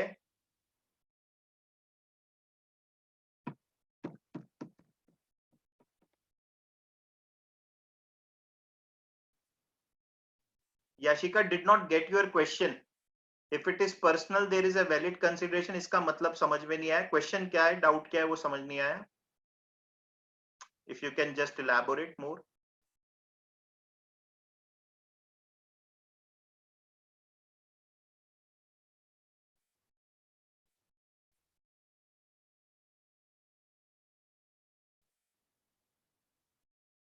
Yeah, this is a valid consideration ऊर्जा, मैं वही चीज तो कह रहा हूं।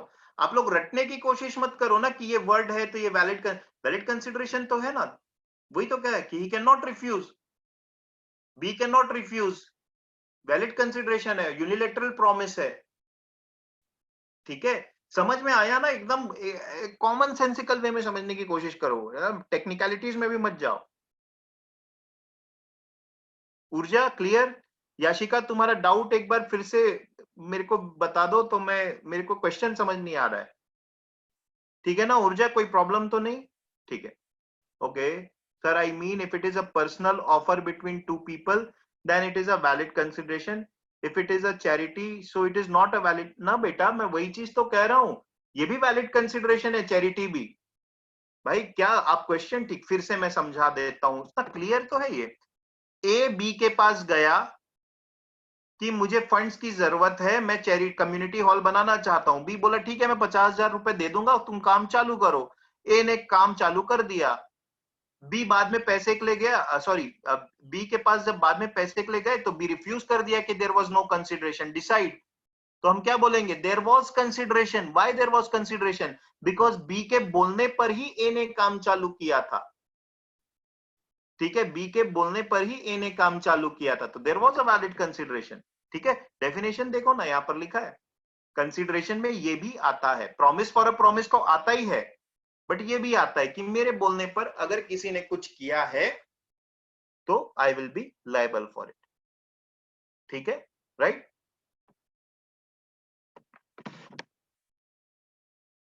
या okay, now any doubt till this point?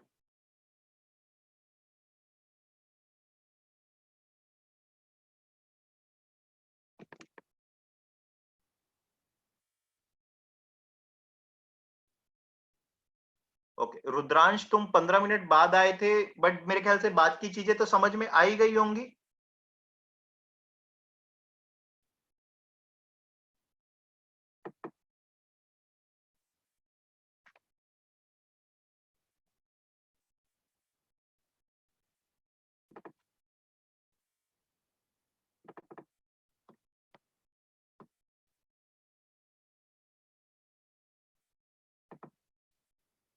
या guys, are you able to see this sheet जो अभी मैंने शेयर किया है आपसे?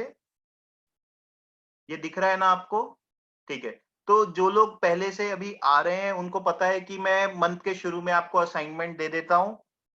ठीक है, तो ये इस मंथ का असाइनमेंट है जो मैं आपको ग्रुप्स में डाल दूंगा आपके, राइट? क्या क्या है वो मैं समझा देता हूं आज ही, ताकि प्रॉब्लम ना हो आगे। इंग्लिश के 150 वर्ड्स वो कैप के आप नॉर्मन लुइस से करो, न्यूज़पेपर से, एडिटोरियल से करो, कोई प्रॉब्लम नहीं है। 5 आरसी हर वीक करना है, रीडिंग कॉम्प्रिहेंशन पैसेज। ये आप कहीं से भी कर सकते हो, ऑनलाइन अपने टेस्ट जिम से कर सकते हो, पैकेट 1 की बुक है वहां से कर सकते हो। जिसने पैकेट 1 नहीं लिया है वो आकर के ले लेना। क्लैट सैंपल पेपर उनकी वेबसाइट में फ्री में अवेलेबल है, वहां से कर सकते हो, आपका मन। 200 ग्रामर के क्वेश्चन, नेक्स्ट सैटरडे से मैं ग्रामर की क्लास चालू करूंगा, मैं आपको क्वेश्चन भेजूंगा, आपको वो क्वेश्चंस करने हैं असाइनमेंट। ये आपको खुद से करना है। एडिटोरियल्स, कम से कम एक एडिटोरियल डेली पढ़ना है, और 15 एडिटोरियल की समरी पूरे मंथ की है, ये बात है ना। लॉजिकल रीजनिंग 50 पजल्स नहीं है, ये कम है। मैं आपको पजल्स भी मैं आपको भेजूंगा, we will send the questions. Legal contracts को बुक से कर पढ़ना है और कॉन्ट्रैक्ट्स के क्वेश्चंस मैं आपको फिर से भेजूंगा, वो सॉल्व करना है। मैथ्स के लिए भी मैं आपको 20 केसलेट्स भेजूंगा। तो ये पूरे मंथ का असाइनमेंट है। लास्ट मंथ जिन लोगों ने असाइनमेंट नहीं किया है, मैं उनकी खबर तो लूंगा ही लूंगा। मैंने मेल आईडी कल शेयर की थी। जिन जो अभी ज्वाइन नहीं किए हैं, जो डेमो क्लास में है, उनके पास ऑफ कोर्स बुक्स नहीं होंगी, but they will get it right obviously. जिन्होंने लास्ट मंथ का असाइनमेंट मुझे नहीं भेजा है, आज लास्ट है, प्लीज भेज दीजिए। कल आपके ग्रुप्स में मैंने मेल आईडी डाली थी जिसपे असाइनमेंट भेजना है, ठीक है। किसी ने नहीं भेजा है तो उसके पास कोई कॉन्क्रीट रीजन होना चाहिए। Don't worry, send the assignment. दूसरी चीज, आप में से कुछ लोगों को कल पेरेंट्स टीचर मीटिंग के लिए फोन आया होगा, जो पहले से आ रहे हैं। अभी अभी जो रिसेंटली ज्वाइन किए उनको अभी नहीं किया है, जो पहले से आ रहे हैं उनको पेरेंट्स टीचर मीटिंग के लिए फोन आया होगा। कितनों को आया है कंफर्म करिए। अभी जो क्लास 12th के स्टूडेंट्स हैं उनको किए थे, 11th वालों का नेक्स्ट वीक होगा। ओके, अवनी, पूर्वी, अदिति, तुम लोगों को आया है। श्रेय ठीक है, अनस ठीक। एक चीज समझो, ऑनलाइन पेरेंट्स टीचर मीटिंग होगी। आपको अगर बोला गया है कि आपका टाइम स्लॉट 4 बजे का है, तो प्लीज 4 बजे लिंक में एंटर कर लेना। मम्मी पापा कोई भी आ जाए, बिल्कुल आपकी कंप्लेंट नहीं करेंगे। डोंट वरी, मेरे पास कुछ है ही नहीं, आप लोग इतने अच्छे बच्चे हो, मैं आपकी कंप्लेंट क्यों करूंगा। मैं बस आपसे और आपके पेरेंट के साथ मिलके हम डिस्कस करेंगे कि पढ़ाई कैसे आगे लेके जाना है इंडिविजुअली। वो मैं चाहूं तो ग्रुप में भी कर सकता हूं, बट इंडिविजुअली ज्यादा बेटर होगा, क्योंकि आप अपनी प्रॉब्लम्स मुझे बता पाएंगे। तो 10-10 मिनट का स्लॉट है, किसी का 4 बजे का होगा, किसी का 4:10 का होगा, 4:20 का होगा। आपका जो टाइम स्लॉट है, आप प्लीज, मैं लिंक जब भेजूं ट्यूसडे को, उसमें ही एंटर करें, आगे पीछे ना करें, because everyone has been given a specific time slot so that I can give individual attention to you and your parents. Is this clear to you? Those who have got the call, those who have joined very recently, अभी मैं call नहीं कर रहा हूं। 1 महीने बाद हम लोग आपके पेरेंट्स से भी बात करेंगे, थोड़ी सी क्लासेस हो जाने दीजिए, तभी आप बता पाएंगे। अपेक्षा, तुमको कॉल किए होंगे, शायद फोन नहीं उठाए होंगे, नहीं तो थर्सडे को होगा, ठीक है। तो ट्यूसडे एंड थर्सडे 2 दिन है, अभी ट्यूसडे के लिए 1 स्लॉट की कॉलिंग हो गई है, ठीक है। ओके, चलो। Now coming back to again the today's class and topic. If you have any doubt in whatever we have discussed, you can ask me. आज जो हमने पढ़ा है, इसमें if you have any doubt, you want me to repeat anything, I will clarify this. You know, because we have discussed quite a lot of things, so I don't want to overburden. आगे आने वाली चीजें बहुत interesting है, undue influence, coercion, ये सब बहुत मजा आने वाला है।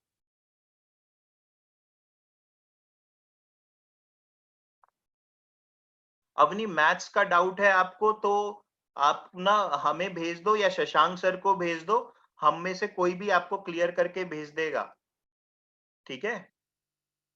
ऊर्जा, असाइनमेंट में आपको एक्सप्लेन कर दूंगा, अभी आपके पास बुक्स नहीं है, बाद में मैं एक्सप्लेन कर दूंगा। अभी आप you are just, once you join we give you the books, I will explain you everything,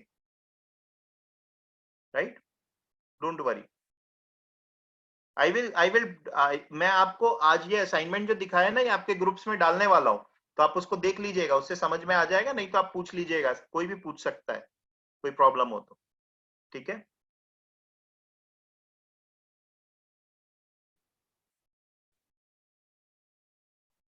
हाँ तन्मय, तुम्हारा, हाँ ठीक है, अपन डाउट सॉल्व कर लेते हैं। तन्मय, बाकी किसी को आज के टॉपिक से है तो मैं डाउट क्लियर कर दूंगा, नहीं तो तुम्हारा डाउट मैं अभी क्लियर कर दूंगा, कोई प्रॉब्लम नहीं, छोटी सी बात है वो।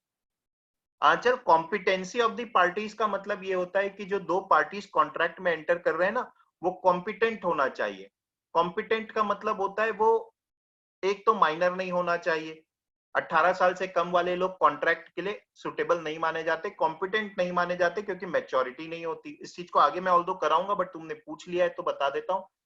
दूसरा, इनसेन पर्सन, इनसेन मतलब क्या होता है, पागल इंसान, ऐसे लोगों के साथ आप कॉन्ट्रैक्ट में एंटर नहीं कर सकते। तीसरा, बैंकरप्ट लोगों के साथ कॉन्ट्रैक्ट में एंटर नहीं कर सकते, क्योंकि वो कॉम्पिटेंट ही नहीं है उसके टर्म्स एंड कंडीशन फुलफिल करने को। तो कॉम्पिटेंसी ऑफ द पार्टीज का ये मतलब होता है। कि दोनों पार्टीज केपेबल होना चाहिए, बुद्धि के सेंस में भी, कैपेबिलिटी के सेंस में भी, ठीक है।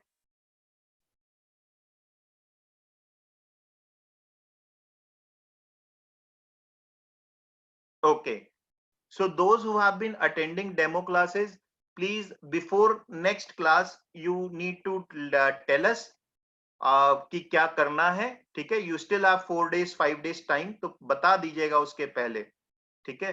So enjoy your Rakhi tomorrow, have a great time in isolated manner or maintaining social distance whatever, ठीक है।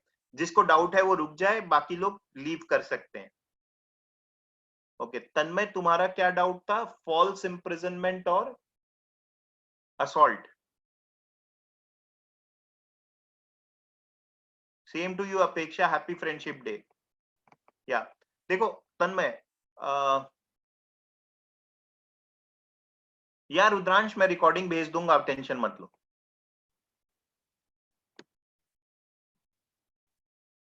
मैं लिंक भेज दूंगा, डाउनलोड कर लेना।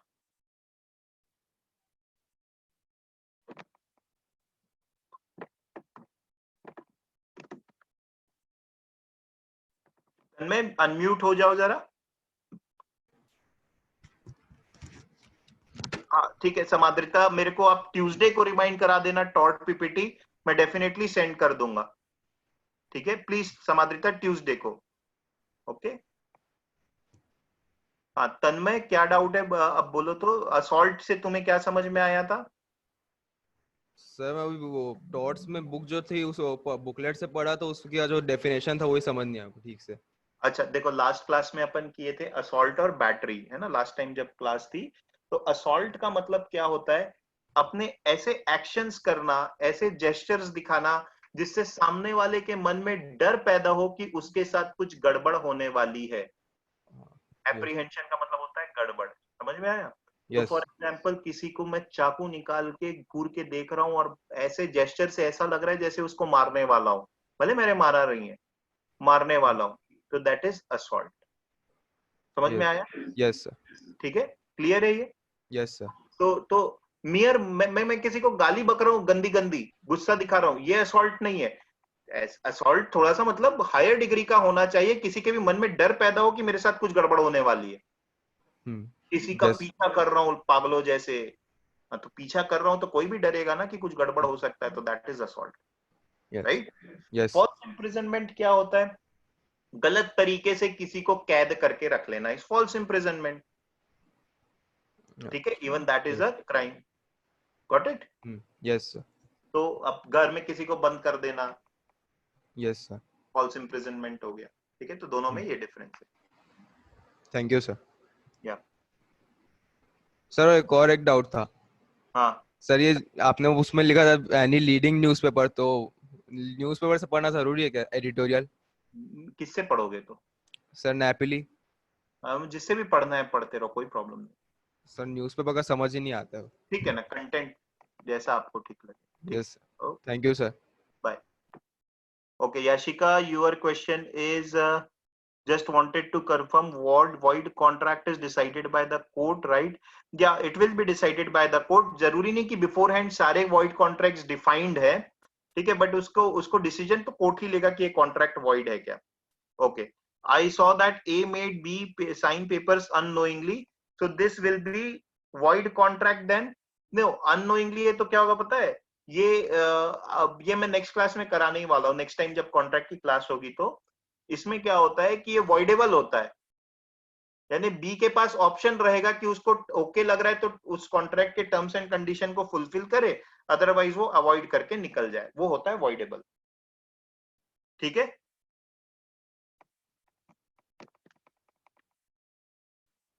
Bye then.